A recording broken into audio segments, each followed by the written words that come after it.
अस्सलाम वालेकुम students. Kaif 9 audit and assurance chapter 13 हमने स्टार्ट किया हुआ है। दो टॉपिक अभी तक हम कवर कर चुके हैं, गोइंग कंसर्न से रिलेटेड और रिटर्न प्रेजेंटेशन भी हमने कवर कर लिया। सो आइए मूव होते हैं, देखते हैं चैप्टर 13 में और क्या है हमारे पास। चैप्टर 13 की बात करें तो नाम हमने रखा था audit report and final matters. Mean audit report जो चैप्टर 12 था उसी को ही एक्सटेंड किया जा रहा है इस चैप्टर में, जिससे रिलेटेड हमारे पास कोई 3 फाइनल मैटर्स हैं, जिसके अंदर कुछ मैटर्स का नॉलेज है, साथ ऑडिट रिपोर्ट का इम्पैक्ट भी इंक्लूडेड है। इंपॉर्टेंट चैप्टर है कमिंग अटेम्प्ट के लिए, क्योंकि पिछली अटेम्प्ट में स्प्रिंग 2020 में एग्जामिनर ने ये चैप्टर इग्नोर किया है, चैप्टर 12 टेस्ट किया था। इस दफ़ा चांस है इन तीनों टॉपिक्स के साथ मिला के ऑडिट रिपोर्ट टेस्ट हो सकती है, इसलिए प्लीज़ केयरफुली कवर करना है। इतना बड़ा चैप्टर नहीं है, 3 टॉपिक हैं और उनसे कुछ छोटे छोटे हमें पास पेपर क्वेश्चन मिलेंगे। सो गोइंग कंसर्न हम कवर कर चुके हैं। गोइंग कंसर्न से रिलेटेड मैनेजमेंट की क्या रिस्पॉन्सिबिलिटी है, ऑडिटर्स की क्या रिस्पॉन्सिबिलिटी है, गोइंग कंसर्न से रिलेटेड ऑडिटर को क्या प्रोसीजर परफॉर्म करने हैं, गोइंग कंसर्न का ऑडिट रिपोर्ट के ऊपर क्या इम्पैक्ट होगा, गोइंग कंसर्न के इंडिकेटर्स क्या हैं, फाइनेंशियल, ऑपरेशनल या अदर्स, गोइंग कंसर्न से रिलेटेड हमने मैनेजमेंट को कम्युनिकेशन क्या करनी है। रिटर्न प्रेजेंटेशन हम कवर कर चुके हैं। रिटर्न प्रेजेंटेशन का मतलब क्या है, एलिमेंट्स इसके क्या हैं, 2 तरह के मैटर से रिक्वायर की जाती है। रिटर्न प्रेजेंटेशन अगर डाउटफुल है तो ऑडिटर का कोर्स ऑफ एक्शन क्या होगा। रिटर्न प्रेजेंटेशन अगर मैनेजमेंट डिनाई करती तो ऑडिटर का कोर्स ऑफ एक्शन क्या होगा। नहीं, रिटर्न प्रेजेंटेशन का फॉर्म कंटेंट क्या है तो वो भी हमने देख लिया। सो आज चलते हैं, हमारा जो तीसरा एरिया है इस चैप्टर से सबसीक्वेंट इवेंट की बात करते हैं कि सबसीक्वेंट इवेंट क्या है। सबसीक्वेंट इवेंट में जाने से पहले अगर हम एक अकाउंटिंग स्टैंडर्ड जो है IAS 10 पहले कवर कर लें। IAS 10 अकाउंटिंग में आपने FR 2 में पढ़ा होगा, इवेंट्स आफ्टर रिपोर्टिंग डेट। क्या कहता है इवेंट्स आफ्टर रिपोर्टिंग डेट की कंपनी की मैनेजमेंट को क्या करना है। Balance sheet date mean year end से लेकर date director approve financial statements for issue, mean year end से लेकर date director approve financial statements for issue, ये जो टाइम पीरियड है, लाइक कोई 2-3 मंथ्स का टाइम पीरियड होता है, तो वहां पे देखने हैं कि अगर कोई इवेंट्स अराइज हुए हैं तो उसमें से आपको आइडेंटिफाई करने हैं क्या, एडजस्टिंग इवेंट्स, और आपको आइडेंटिफाई करने हैं क्या, non adjusting events. Adjusting non adjusting events कहां से आइडेंटिफाई करने हैं, बैलेंस शीट डेट से लेकर date director approve financial statements for issue. सिर्फ इस पीरियड के अंदर जो इवेंट्स अराइज हो रहे हैं वही एडजस्टिंग या नॉन एडजस्टिंग होंगे। इसके बाद जो भी इवेंट अराइज होते हैं वो ना तो एडजस्टिंग होते हैं ना ही नॉन एडजस्टिंग होते हैं, वो नेक्स्ट ईयर की फाइनेंशियल स्टेटमेंट रिलेटेड मैटर्स हैं। एडजस्टिंग इवेंट्स क्या है, ऐसे इवेंट्स हैं जिनकी कंडीशन बैलेंस शीट डेट पे एग्जिस्ट करती है, जिनकी कंडीशन बैलेंस शीट डेट पे एग्जिस्ट करती है। मीन जिनसे कोई अकाउंट बैलेंस है यहाँ पे फाइनेंशियल स्टेटमेंट्स के अंदर जिसे आपने छेड़छाड़ करनी है, मीन कम या ज्यादा करना है। लाइक इधर कोई डेटर लिखा हुआ था, इधर पता चला बैड हो गया, तो क्या करना, उस डेटर को एडजस्ट करना है, बैड डेट्स प्रीमियम एडजस्ट करनी है। तो ये क्या है, एडजस्टिंग इवेंट है, कंडीशन एग्जिस्ट करती है बैलेंस शीट डेट पे। नॉन एडजस्टिंग इवेंट्स क्या है, जिनकी कंडीशन बैलेंस शीट डेट पे एग्जिस्ट नहीं करती। जैसे कोई अकाउंट बैलेंस नहीं है, अकाउंट बैलेंस बनना है कहां पे, नेक्स्ट ईयर फाइनेंशियल स्टेटमेंट्स में, लेकिन चूंकि इस पीरियड के अंदर उसका पता चल गया है तो इसलिए फाइनेंशियल स्टेटमेंट्स में उसका डिस्क्लोजर देना है। डिस्क्लोजर क्यों देना है, शेयर होल्डर को इन्फॉर्म करने के लिए कि एक इवेंट राइज हुआ है, सिग्निफिकेंट इवेंट है जो फाइनेंशियल स्टेटमेंट्स पे नेक्स्ट ईयर में इफेक्ट डालेगा। चूंकि हमारे नॉलेज में अभी आ गया तो हम भी आपके नॉलेज में दे रहे हैं, ताकि कोई डिसीजन लेने है तो ले लो, कल को खप नहीं डालना। नॉन एडजस्टिंग को डिस्क्लोज करने की रीजन क्या है, सिर्फ यूजर ऑफ द रिपोर्ट को इन्फॉर्म करना about the events that will be reflected in future financial statement. Like यहां पे कंपनी के अंदर कोई आग लग गई, कोई मेजर चीज डिस्ट्रॉय हो गई, तो अल्टीमेटली ये लॉस बुक होगा कहां पे, नेक्स्ट ईयर फाइनेंशियल स्टेटमेंट्स में। लेकिन चूंकि ये फाइनेंशियल स्टेटमेंट्स इशू होने से पहले नॉलेज में आ गया तो इसलिए करंट फाइनेंशियल स्टेटमेंट्स में इसका डिस्क्लोजर चाहिए अगर सिग्निफिकेंट है तो। ये क्या था, IAS 10 adjusting non adjusting events कहाँ पे देखने हैं? Balance sheet date mean year end से लेकर date director approve financial statements for issue, सिर्फ इसी पीरियड के बीच में जो इवेंट्स हैं वही एडजस्टिंग या नॉन एडजस्टिंग होंगे। इसके बाद वाले इवेंट्स ना तो एडजस्टिंग होते हैं ना ही नॉन एडजस्टिंग होते हैं। क्लियर होती बात? ये तो थी अकाउंटिंग कि अकाउंटिंग पॉइंट ऑफ व्यू से पोस्ट ईयर एंड इवेंट्स आपने देखने हैं कहां से? ईयर एंड से लेकर director approve financial statements for issue तक, मीन एक ही पीरियड है जहां से एडजस्टिंग नॉन एडजस्टिंग इवेंट्स देखने हैं। अब बात करते हैं ऑडिटर पॉइंट ऑफ व्यू से। ISA 560 सब्सीक्वेंट इवेंट क्या कहता है कि एक ऑडिटर की year and mean balance sheet के बाद अगर कोई इवेंट अराइज होते हैं तो उससे कुछ रिस्पॉन्सिबिलिटीज बनती हैं।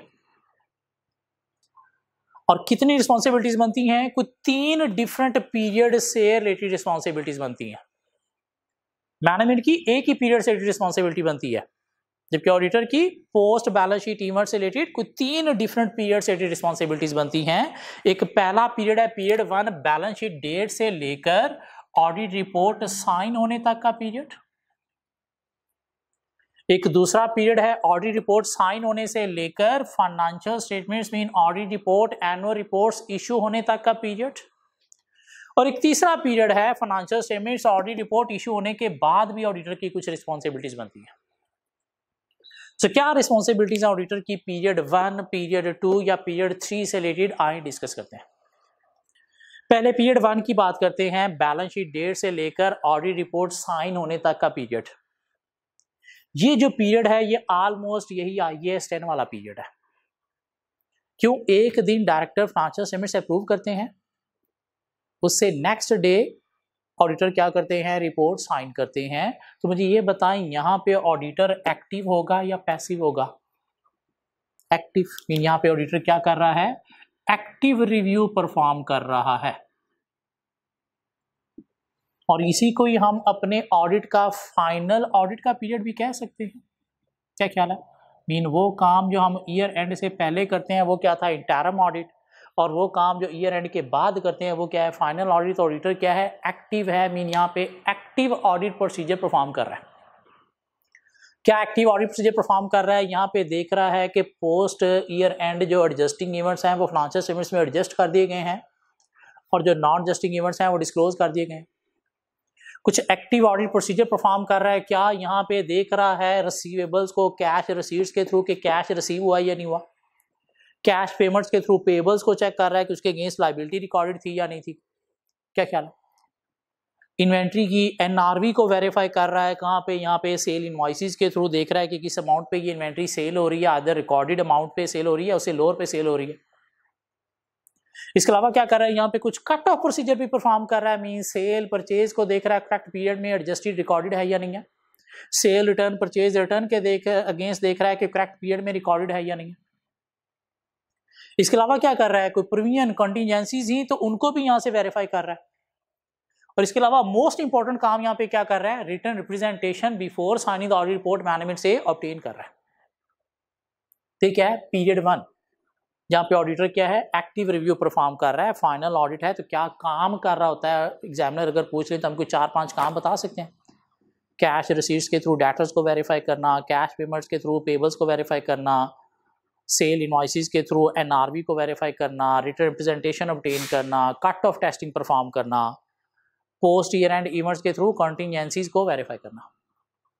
अब कहते हैं कि अगर इस पीरियड में ऑडिटर के नॉलेज में आती है कोई misstatement in the financial statement, in audit report sign करने से पहले अगर ऑडिटर के नॉलेज में आई कोई misstatement in the financial statement, तो क्या करना चाहिए? ऑडिटर को रिक्वेस्ट करनी चाहिए मैनेजमेंट को to amend the financial statements कि भाई फाइनेंशियल स्टेटमेंट्स को ठीक करो। हाँ, अगर मैनेजमेंट फाइनेंशियल स्टेटमेंट्स को ठीक नहीं करती तो फिर क्या करना है? रिपोर्ट क्वालिफाई कर देंगे। क्या ख्याल है? कि अगर यहाँ पे डिटेक्ट हुई क्या miss statement in financial statement और मैनेजमेंट अगर ने करेक्ट नहीं की तो क्या करना है? क्वालिफाई कर देनी है आपने रिपोर्ट। देखना है आपको एक्सेप्ट फॉर देनी है या फिर एडवर्स देनी है। If not adjusted in financial statement. तो ये क्या था, बैलेंस शीट डेट से लेकर ऑडिट रिपोर्ट साइन होने तक ऑडिटर की रिस्पॉन्सिबिलिटीज क्या है। तो रिस्पॉन्सिबिलिटीज क्या है, active review of financial statements perform करना, रिटर्न रिप्रेजेंटेशन ऑब्टेन करना, कट ऑफ टेस्टिंग करना, एडजस्टिंग इवेंट्स की एडजस्टमेंट, नॉन एडजस्टिंग इवेंट्स के डिस्क्लोजर को इंश्योर करना, and if auditor have identified any misstatement in the financial statement, should request management to adjust the financial statement, and if they do not adjust, do not amend the financial statement, auditor should qualify the report. ठीक हो गया, चलिए आगे। अब बात करते हैं period 2 से रिलेटेड ऑडिटर की क्या रिस्पॉन्सिबिलिटी है, और पीरियड 2 क्या है, ऑडिट रिपोर्ट साइन होने से लेकर फाइनेंशियल स्टेटमेंट इशू होने तक का पीरियड। फाइनेंशियल स्टेटमेंट्स कंपनी कैसे इशू करती है, एनुअल रिपोर्ट के अंदर ऑडिट रिपोर्ट लगा के फिर इशू करती है। कहाँ पे, सपोज अपनी एजीएम पे इशू करती है, मीन इसको आप कह सकते हो कि एजीएम तक का पीरियड। तो ऑडिट रिपोर्ट साइन हो चुकी है, this mean audit work complete हो चुका है। ऑडिटर एक्टिव है या पैसिव है, ऑडिटर यहां पे क्या है, पैसिव है, एक्टिव नहीं है। क्यों, ऑडिट रिपोर्ट जब साइन हो चुकी है तो आपका ऑडिट वर्क कंप्लीट हो चुका है। लेकिन वो कहते हैं कि नहीं, ऑडिटर को फिर भी थोड़ा अलर्ट रहना चाहिए रिगार्डिंग सर्कमस्टांसिस। इसको अलर्ट रहना चाहिए कुछ सर्कमस्टांसिस से रिलेटेड। क्या सर्कमस्टांसिस, सपोज यहां पे ऑडिटर के नॉलेज में आई कोई misstatement in the reported financial statement, वो फाइनेंशियल स्टेटमेंट जिसके ऊपर हमने ऑडिट रिपोर्ट दी है उसके अंदर कोई मिस स्टेटमेंट है। कहां पे पता चली, यहां पे पता चली पीरियड 2 के अंदर। यहां से हमसे नहीं पकड़ी गई थी, अब यहां पे पता चली। दिस मीन जो फाइनेंशियल स्टेटमेंट्स इशू होने जा रही हैं, जो फाइनेंशियल स्टेटमेंट्स इशू होने जा रही हैं वो क्या है, रॉन्ग है। उनके ऊपर हमारी ऑडिट रिपोर्ट भी रॉन्ग हो सकती है। इससे पहले रॉन्ग फाइनेंशियल स्टेटमेंट्स इशू हो, रॉन्ग रिपोर्ट इशू हो, हमें इसको इशू होने से रोकना चाहिए। क्या ख्याल है, कैसे रोकेंगे, हम डिस्कस करेंगे मैनेजमेंट से ये इशू, और मैनेजमेंट को क्या करेंगे कि आप क्या करो, अमेंड करो फाइनेंशियल स्टेटमेंट को। कि हमें पता चल गया फाइनेंशियल स्टेटमेंट के अंदर ये एक मिस स्टेटमेंट है जो हमें यहां तक नहीं पता चली थी, अब पता चली है। और अभी चूंकि फाइनेंशियल स्टेटमेंट इशू नहीं हुई, क्यों नहीं इशू हुई, एजीएम का वेट हो रहा है, वहां पे इशू होनी है। या हो सकता है अपने ऑडिट रिपोर्ट फाइनेंशियल स्टेटमेंट जो है वो साइन हो चुकी हैं लेकिन प्रिंटिंग प्रोसेस में है, प्रिंट हो रही है। तो मैनेजमेंट को हम रोकेंगे, भाई ये फाइनेंशियल स्टेटमेंट्स रॉन्ग है, आप क्या करो, इनको अमेंड करो, फाइनेंशियल स्टेटमेंट्स को करेक्ट करो। और मैनेजमेंट अगर अमेंड करती है तो हम क्या करेंगे, उसके साथ एक न्यू ऑडिट रिपोर्ट जो है वो साइन करेंगे। और हमारी ये जो न्यू ऑडिट रिपोर्ट है ये after approval of amended financial statement होनी चाहिए। ये नहीं कि मैनेजमेंट ने कहा जी कि ठीक है आप जो है वो रिपोर्ट हमें दे दें, हम फाइनेंशियल स्टेटमेंट्स में ठीक कर देते हैं। नहीं, पहले फाइनेंशियल स्टेटमेंट्स ठीक करेंगे फिर हम ऑडिट रिपोर्ट नई जो है वो साइन करेंगे। हाँ, अगर मैनेजमेंट फाइनेंशियल स्टेटमेंट्स को अमेंड नहीं करती, अगर मैनेजमेंट फाइनेंशियल स्टेटमेंट्स को अमेंड नहीं करती तो सिर्फ नई रिपोर्ट हम नहीं दे सकते। तो उस वक्त में हम क्या करेंगे, ये मैटर स्पीक करेंगे किसको, शेयर होल्डर को at AGM by withdrawing from our audit report. क्यों, एजीएम अटेंड करने का हमारे पास राइट है, तो फिर हम एजीएम पे शेयर होल्डर को बताएंगे भाई ये फाइनेंशियल स्टेटमेंट जो इशू हो रही है ये गलत है, इसके अंदर ये एक मसला है जो हमने मैनेजमेंट को कम्युनिकेट किया अमेंड करने के लिए, लेकिन उन्होंने अमेंड नहीं किया, लिहाजा हम भी अपनी ऑडिट रिपोर्ट से क्या कर रहे हैं, विड्रॉ कर रहे हैं। मीन हमारी ये रिपोर्ट रिलायबल नहीं है। सो पीरियड 2 की हमने बात की कि अगर पीरियड 2 में ऑडिटर बेशक पैसिव है लेकिन इसे फिर भी अलर्ट रहना है regarding condition circumstances relating to financial statement. और अगर यहाँ पे ऑडिटर के नॉलेज में आती है कोई misstatement in the financial statement जो यहाँ तक हमसे नहीं पकड़ी गई थी, तो हमने क्या करना है, मैनेजमेंट को रिक्वेस्ट करना है to amend the financial statement, और उसके अकॉर्डिंगली हमने नई रिपोर्ट साइन करनी है after approval of amended financial statement. And if management do not amend the financial statement, then auditor should consider speaking of the matter to shareholder at AGM and withdraw from his report. Clear होती बात। So period 1 में auditor चूंकि active था और यहाँ पे अगर miss statement knowledge में आई थी तो हमने मैनेजमेंट को कहा अमेंड करें, उन्होंने अमेंड नहीं किया तो हमने गोली चला दी, मीन रिपोर्ट क्वालिफाई कर दी। क्यों, अभी रिपोर्ट साइन ही नहीं हुई थी। पीरियड 2 में चूंकि हम पैसिव हैं, ऑडिट वर्क कंप्लीट हो चुका है, रिपोर्ट साइन हो चुकी है, लेकिन अभी चूंकि इशू नहीं हुई, तो इसलिए हम वो अगर पता चला रॉन्ग है फाइनेंशियल स्टेटमेंट्स, तो मैनेजमेंट को कहेंगे कि आप करेक्ट करो, नई रिपोर्ट हम भी देंगे, और अगर मैनेजमेंट करेक्ट नहीं करती तो फिर हम मैटर स्पीक करेंगे to shareholder at AGM and withdraw from our audit report. Clear होती हैं यहां तक बातें? हम बात करते हैं पीरियड 3 की, फाइनेंशियल स्टेटमेंट्स इशू होने के बाद का पीरियड। क्या हो चुका है? Financial statements, audit report, annual report issue हो चुकी हैं। कहाँ पे हैं? जनता के पास हैं। जनता उन्हें क्या कर रही है? यूज कर रही है, उनकी बेस पर डिसीजन ले रही है। ऑडिटर यहाँ पे एक्टिव है या पैसिव है? ऑब्वियसली यहाँ पे भी पैसिव है।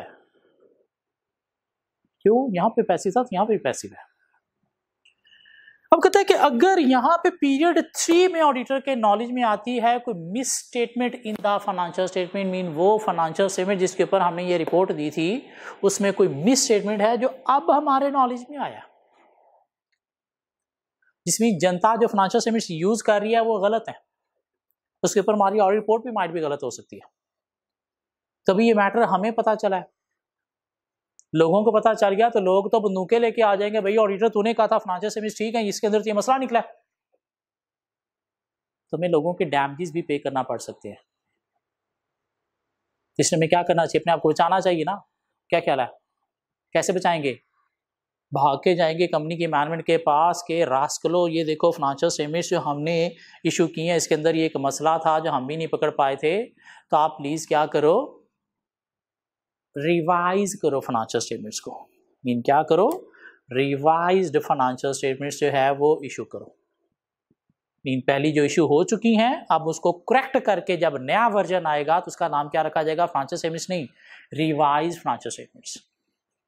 साथ हम मैनेजमेंट को कहेंगे कि रिवाइज फाइनेंशियल स्टेटमेंट्स के साथ आप क्या करो?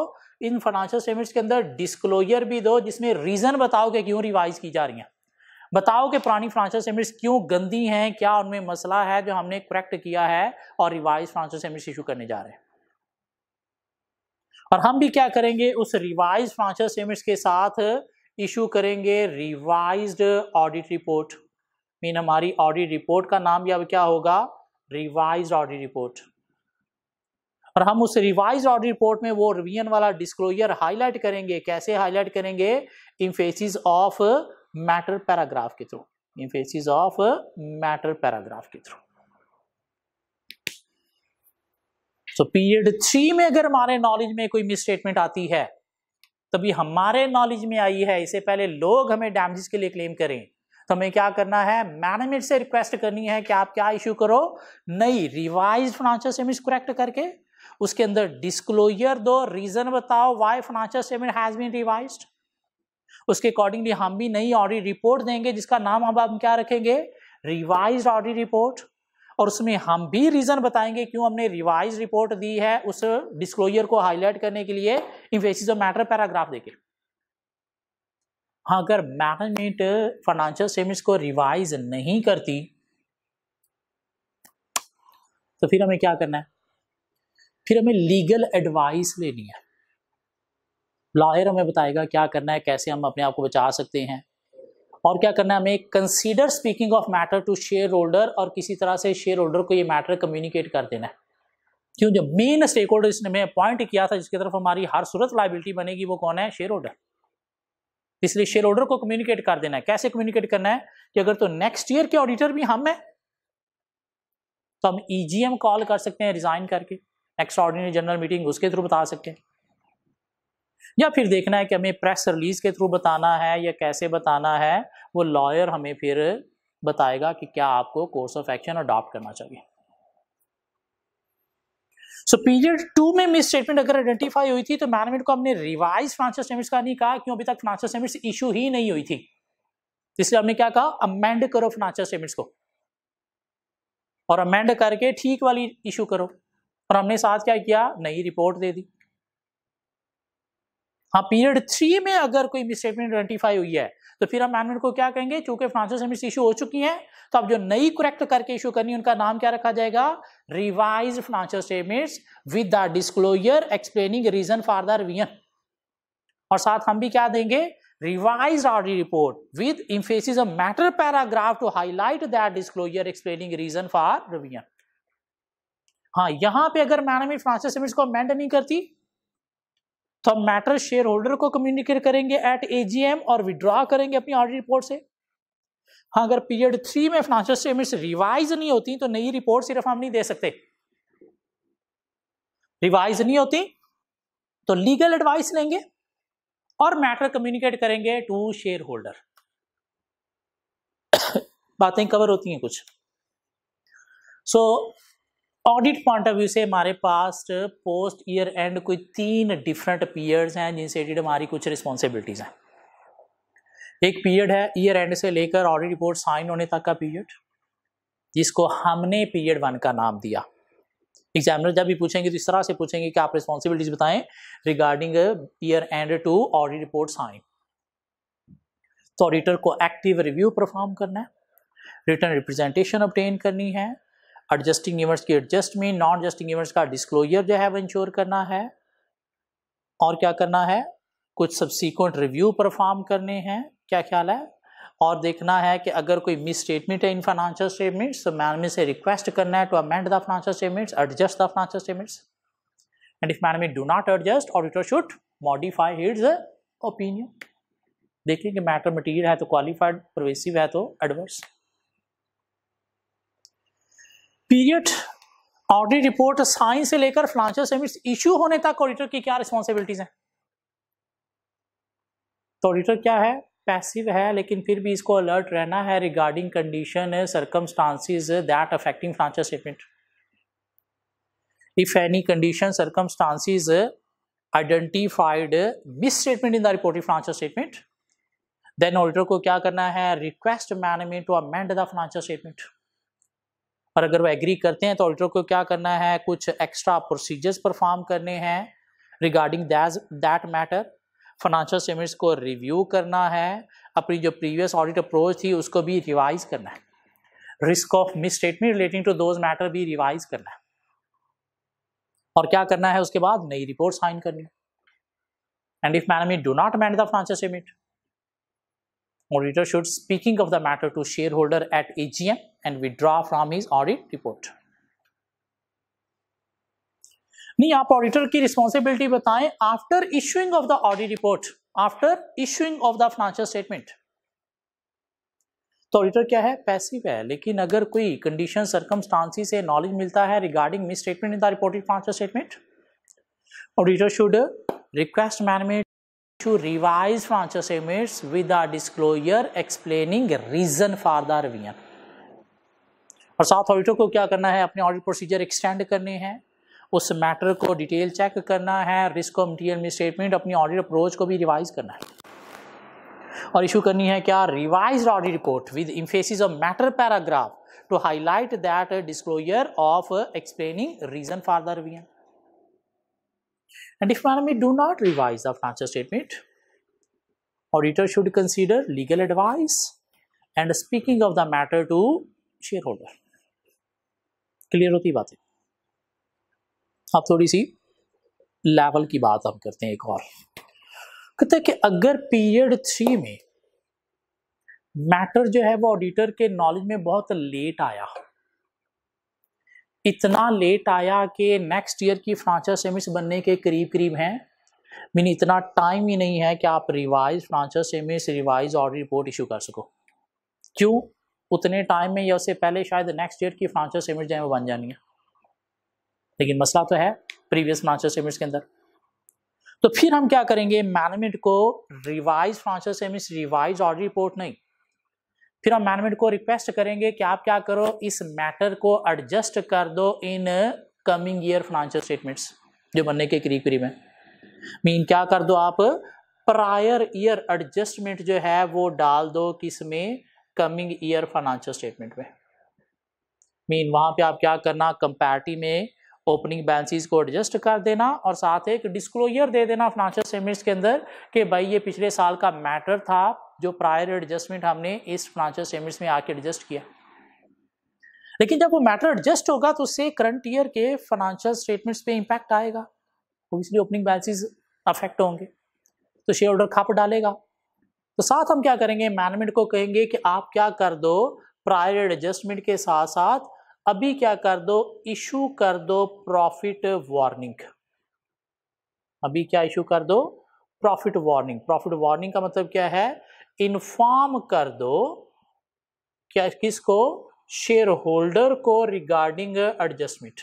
Informing share holder regarding adjustment mean उनको अभी बता दो भाई ये पिछले साल की एक मिस स्टेटमेंट थी जो लेट नॉलेज में आई, तो कमिंग ईयर फाइनेंशियल स्टेटमेंट्स में हम इसको as a prior adjustment adjust करेंगे, तो इसकी वजह से ये अकाउंट बैलेंस इतने इतने इफेक्ट हो सकते हैं, ताकि जब वो एडजस्ट होकर उनके सामने आए तो वो खप ना डाले। हाँ, ये प्रॉफिट वार्निंग कैसे इशू करनी है, कैसे उन्होंने शेयर होल्डर को इन्फॉर्म करना है, ये कंपनी की मैनेजमेंट का मैटर है, हमें नहीं पता। आइदर वो ईजीएम कॉल करके उनको इन्फॉर्म करें, ईमेल के थ्रू करें, लेटर के थ्रू करें, कैसे शेयर होल्डर को कम्युनिकेट करना है, ये कंपनी की मैनेजमेंट का मसला है। हमने सिर्फ रिकमेंड दे देनी है। कब, जब पीरियड 3 में मिस स्टेटमेंट हमारे नॉलेज में बहुत लेट आई, इतनी लेट आई कि revise financial statements, revise audit report issue करने का टाइम नहीं है। क्यों, कमिंग ईयर के फाइनेंशियल स्टेटमेंट्स बनने के करीब करीब है। तो फिर हम मैनेजमेंट को क्या रिक्वेस्ट करेंगे कि ये छोड़ो, आप क्या करो, इस मैटर को कमिंग फाइनेंशियल स्टेटमेंट्स में as a prior year adjustment adjust कर देना, और साथ क्या कर दो, इशू कर दो profit warning. Profit warning issue करने का मतलब क्या, इन्फॉर्म कर दो शेयर होल्डर को regarding this adjustment in coming financial statement, ताकि उनके नॉलेज में हो, ताकि वो एडजस्टमेंट जब उनके सामने आए तो उनको पहले से पता हो। ये ना हो कि एडजस्टमेंट सामने तो खापड़ डाल दें, नहीं ये आपने जानबूझ के किया है, शायद आपने पिछले साल का प्रॉफिट जो है वो ज्यादा शो किया था जानबूझ के अपना बोनस लेने के लिए, पर अब आपने वो मसला जो है वो करंट ईयर में आगे ठीक किया है, इसलिए फिर वो खप बर्दाश्त नहीं की जा सकेगी, इसलिए उनको इन्फॉर्म कर देना चाहिए पहले से ही एडजस्टमेंट से रिलेटेड। क्या ख्याल है, सी क्या था, subsequent event ISA 560, 3 different period से रिलेटेड ऑडिटर्स की क्या क्या रिस्पॉन्सिबिलिटीज हैं। पीरियड 1 से रिलेटेड क्या रिस्पॉन्सिबिलिटी है, मिस स्टेटमेंट नॉलेज में आती है तो मैनेजमेंट को रिक्वेस्ट करनी है अमेंड द फाइनेंशियल स्टेटमेंट। क्यों, नॉर्मल ऑडिट है, अगर वो अमेंड नहीं करते तो रिपोर्ट क्वालिफाई कर देंगे, क्यों भी इशू नहीं हुई। पीरियड 2 में अगर नॉलेज में आई मिस स्टेटमेंट तो मैनेजमेंट को रिक्वेस्ट करनी है क्या, amend the financial statement. Financial statement amend होने तक हमने कुछ प्रोसीजर्स भी एक्स्ट्रा परफॉर्म करने हैं और नई रिपोर्ट साइन करनी है after approval of amended financial statement. और अगर मैनेजमेंट अमेंड नहीं करती तो फिर हम शेयर होल्डर को कम्युनिकेट करेंगे और अपनी ऑडिट रिपोर्ट से विड्रॉ करेंगे। पीरियड 3 में अगर नॉलेज में आती है miss statement financial statements issue होने के बाद, तो मैनेजमेंट को रिक्वेस्ट करनी है इशू करें revise financial statements with disclosure, reason for revision explain करें उस डिस्क्लोजर में। हमें क्या करना है, कुछ extra procedure relating to matter जो है वो परफॉर्म करने हैं और रिवाइज्ड ऑडिट रिपोर्ट देनी है, और उसमें फेसिस ऑफ मैटर पैराग्राफ के थ्रू हाईलाइट करना है वो डिस्क्लोजर। हाँ, अगर मैनेजमेंट रिवाइज नहीं करती तो फिर लीगल एडवाइस लेके शेयर होल्डर तक कम्युनिकेट करना है।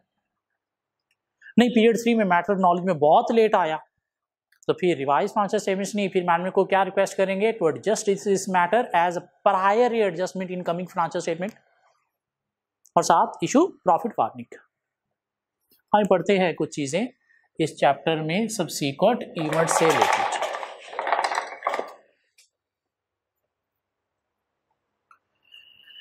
जी, subsequent events, event occurring between the date of financial statement and the date of audit report and facts that become to know the auditor after the date of auditor's report। क्या क्या रहा, so balance sheet date से लेकर audit report sign होने तक का हमारे पास एक पीरियड है, पीरियड 1। ऑडिट रिपोर्ट साइन होने से लेकर फाइनेंशियल स्टेटमेंट्स इशू होने तक का हमारे पास एक पीरियड है, पीरियड 2। और फाइनेंशियल स्टेटमेंट्स इशू होने के बाद का हमारे पास एक पीरियड है, पीरियड 3। तो पहले बात करते हैं events occurring between date of financial statement and date of audit report. Date of financial statement and date of audit report mean period 1 की बात होने जा रही है। क्या ख्याल है, तो पीरियड 1 में क्या करना है, normal audit verification work perform करना है, ऑडिटर को एक्टिव रिव्यू परफॉर्म करना है। क्यों, ऑडिटर जो है वो सब्सीक्वेंट काम कर रहा है, फाइनल ऑडिट का काम कर रहा है, और यहाँ पे ऑडिट प्रोसीजर्स ऑडिटर क्या परफॉर्म कर रहा होता है, तो ऑडिटर को क्या करना होता है, अंडरस्टैंडिंग लेनी होती है regarding management identification of subsequent event, कि मैनेजमेंट सब्सीक्वेंट इवेंट्स को एडजस्ट या डिस्क्लोज कर रही है। इंक्वायर करना है मैनेजमेंट को वेदर सब्सीक्वेंट इवेंट्स इंक्वायर करना है मैनेजमेंट को whether subsequent events have been occurred which requires adjustment or disclosure. Management से पूछना है भाई आपने वाकई एडजस्टिंग इवेंट एडजस्ट कर दिए और नॉन एडजस्टिंग इवेंट डिस्क्लोज कर दिए। बोर्ड मिनट्स को रिव्यू करना है कि वहां से भी हमें कुछ एविडेंस मिलेंगे डिफरेंट मैटर से रिलेटेड। इसके अलावा हमें क्या करना है, रीड करना है entity subsequent interim financial statements को, क्यों वहां से भी हमें कुछ इवेंट्स अराइज पता चल सकते हैं, कुछ स्टेटमेंट का नॉलेज मिल सकता है। और रिक्वेस्ट करनी है रिटर्न रिप्रेजेंटेशन फ्रॉम मैनेजमेंट, कौन सी, वो जो हमने 7-8 पढ़ी हुई हैं एलिमेंट्स ऑफ रिटर्न रिप्रेजेंटेशन में। अब बात करते हैं facts become knowledge known after date of auditor's report and before date of issuance. Main audit report के बाद और इशू होने से पहले मीन पीरियड 2 की बात होने जा रही है।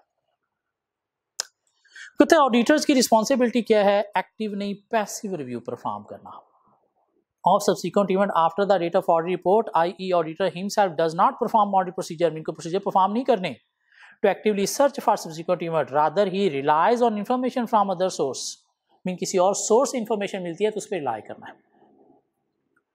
audit procedure क्या perform करने हैं, auditor shall discuss the matter, audit procedure if subsequent event occur after the audit report but before issuance of report, mean कोई misstatement नजर आई। Auditor shall discuss the matter with management, though charged with governance, and determine whether financial statements need amendments. Therefore, auditor shall inquire how management intend to address the matter in financial statement. तो देखना है management उसे amend कर रही है नहीं कर रही। और अगर मैनेजमेंट फाइनेंशियल स्टेटमेंट्स को अमेंड कर देती है तो उस सूरत में क्या करना है, auditor shall carry out audit procedure on amendment. जब तक अमेंड नहीं होती आपने अपने प्रोसीजर जो है वो और परफॉर्म करने हैं। Provide a new audit report on amended financial statement, or new report should be dated on or after the date of approval of amended financial statements. Auditor shall extend his review of subsequent event up to the date of audit report, और जब तक audit report नहीं sign नहीं करता तब तक अपना review procedure perform करते रहना है, उससे मैटर से रिलेटेड भी और अदर मैटर से रिलेटेड भी। मीन अगर पीरियड 2 में फाइनेंशियल स्टेटमेंट्स अमेंड कर देती है मैनेजमेंट तो फिर क्या करना है। हाँ, अगर मैनेजमेंट फाइनेंशियल स्टेटमेंट्स को अमेंड नहीं करती, auditor shall notify management and those charges governance not to issue report to third parties. भाई मेरी रिपोर्ट फिर इशू नहीं करना, क्यों, मैं उसे विड्रॉ कर रहा हूँ, क्यों, आपकी फाइनेंशियल स्टेटमेंट स्ट्रॉन्ग है तो मैं अपनी रिपोर्ट भी नहीं दे रहा। If despite such notification management or those charges governance issue audit report with financial statements, auditor shall obtain legal advice and shall take appropriate action to communicate misstatement in financial statements to user. For example, auditor can speak at AGM किसको, to shareholder को, to members को। क्या ख्याल है कि भाई ये financial statements में एक मसला है जो मैंने निकाल के दिया और मैनेजमेंट ने करेक्ट नहीं किया, तो इसलिए फाइनेंशियल स्टेटमेंट्स भी गंदी हैं, रिलायबल नहीं हैं और मैं अपनी ऑडिट रिपोर्ट से भी विड्रॉ कर रहा हूँ। क्या होती बात है, रटा रटा पेपर में स्ट्रेट फॉरवर्ड पूछा जा सकता है, क्वेश्चन प्रैक्टिस करेंगे तो पता चल जाएगा कैसे पूछा जा सकता है। अभी सिर्फ पढ़ रहे हैं पीरियड 1 से रिलेटेड क्या रिस्पॉन्सिबिलिटी है, पीरियड 2 से रिलेटेड क्या रिस्पॉन्सिबिलिटीज है। अब आगे बात किसकी, पीरियड 3 की। Facts which become to know to the auditor after the financial statements have been issued, mean financial statement जब इशू हो चुकी हैं तो उसके बाद अगर कोई फैक्ट्स नॉलेज में आते हैं, मीन कोई मिस स्टेटमेंट नॉलेज में आती है तो फिर क्या। The financial statements have been issued. Therefore, there is no legal obligation on the auditor to perform any additional procedure. But if material event come to light which affect the financial statements reported on, the auditor should recommend revision of a financial statement. This means the director should prepare and issue a new set of financial statement. The revised financial statement should include a disclosure stating the reason for the amendments, both to the original financial statement and the audit report. If the financial statements are revised, auditor should be extended to the date of approval. Audit procedure should be extended to the date of approval of the revised financial statement, and the new audit report dated no earlier than that date should be issued. The audit report should include emphasis of matter paragraph referring to the disclosure. And if management do not revise the financial statement, auditor course of action to prevent reliance on auditor's report on financial statement would be to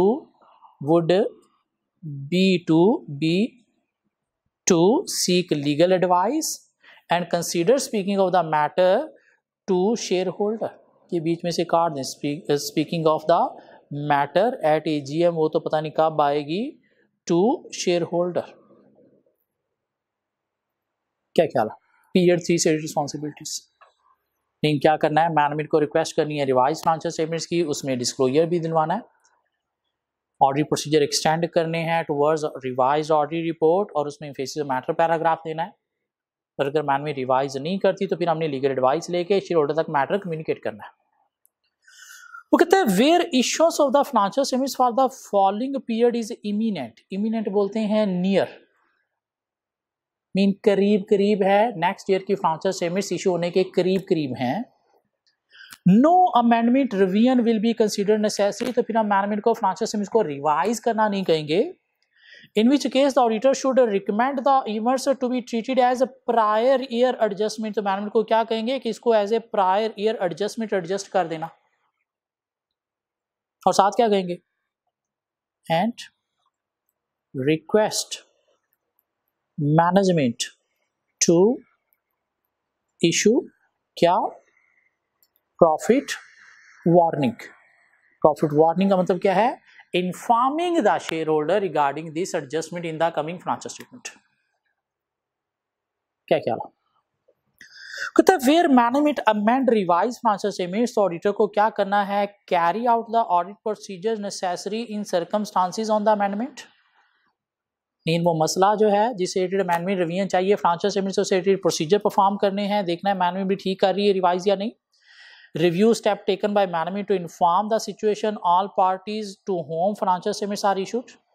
ये देखना है disclosure भी appropriate हर party के point of view से management दे रही या नहीं दे रही। Extend his review of subsequent event to the date of audit report, और जब तक नई ऑडिट रिपोर्ट आप रिवाइज असाइन नहीं करते तब तक कुछ प्रोसीजर परफॉर्म करते रहना है। Provide a new audit report on amendment, include a new or amended revised audit report and emphasize a matter paragraph referring to note of financial statement that extensively discuss a reason for the amendment। क्या ख्याल है?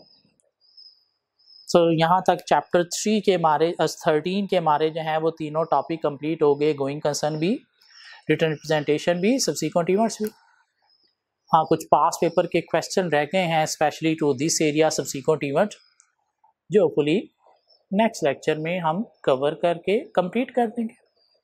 उसके बाद हमारे पास एक छोटा सा chapter बच जाएगा, चैप्टर 14, तो फिर देखेंगे उसको हमने कैसे कवर करना है। सो आज आपने क्या लर्न करना है, ये पीरियड 1 से रिलेटेड जो है ऑडिटर प्रोसीजर क्या परफॉर्म करने हैं, मेन रिस्पॉन्सिबिलिटी क्या है, ईयर एंड से ऑडिट रिपोर्ट साइन होने तक, नहीं ऑडिट रिपोर्ट साइन होने से लेकर इशू होने तक अगर कोई फैक्ट्स नॉलेज में आते हैं तो ऑडिटर की क्या रिस्पॉन्सिबिलिटी है। हाँ, अगर मैनेजमेंट फाइनेंशियल स्टेटमेंट को अमेंड करती तो क्या करना है, अमेंड नहीं करती तो क्या करना है, नहीं फाइनेंशियल स्टेटमेंट इशू होने के बाद ऑडिटर की क्या रिस्पॉन्सिबिलिटीज हैं, पर अगर मैनेजमेंट फाइनेंशियल स्टेटमेंट्स को रिवाइज करती है तो ऑडिटर को क्या एक्शन परफॉर्म करने हैं, ये कुछ पॉइंट आपको रटा लगाने हैं। क्या ख्याल है? इंपॉर्टेंट एरिया है, स्पेशली ये सब्सिक्वेंट इवेंट कमिंग अटेम्प्ट के लिए। सब्सिक्वेंट इवेंट काफ़ी अरसे से एग्जामिनर ने टेस्ट नहीं किया, तो इम्पॉर्टेंट है ये कमिंग अटेम्प्ट के लिए। सो होपफुली नेक्स्ट लेक्चर में मिलेंगे पास पेपर क्वेश्चंस के साथ। तब तक कोशिश करें इसकी लर्निंग जो है वो आप कवर कर लें। So see you guys in next lecture.